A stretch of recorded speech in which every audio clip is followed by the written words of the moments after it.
Good morning. Another beautiful day in God's kingdom. Today we're going into the book of Luke, chapter 20, and we read from verse 1. And this is what it says. One day, as Jesus was teaching the people and preaching the good news in the temple, the leading priests, the teachers of religious law, and the elders came up to him. They demanded, "By what authority are you doing all these things? Who gave you the right?" "Let me ask you a question first," he replied. "Did John's authority to baptize come from heaven, or was it merely human?"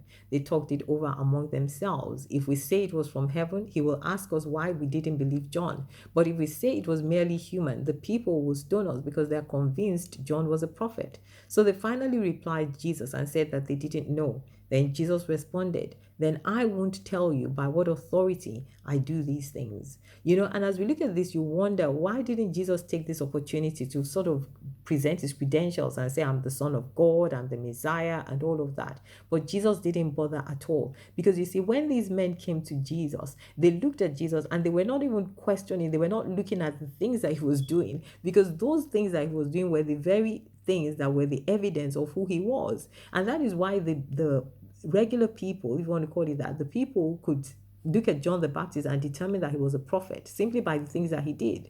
Yet these were the religious leaders of the law who knew the prophecies, who knew the word of God, who knew the scriptures. They knew it off by heart. And yet they couldn't connect the dots that this was the Messiah that was standing before them. And so the same thing for us as believers. Sometimes you don't need to keep on, sort of banging your head trying to show people that, or tell people that you're a Christian. Don't bother with that. Let your very lifestyle show that you are a Christian. And in doing that, you'll be validated, you'll be justified, you'll validate your Christianity, and you'll be justified before men and before God. So that's all you need to do. Just live your life as a Christian. God bless you. Have a beautiful day.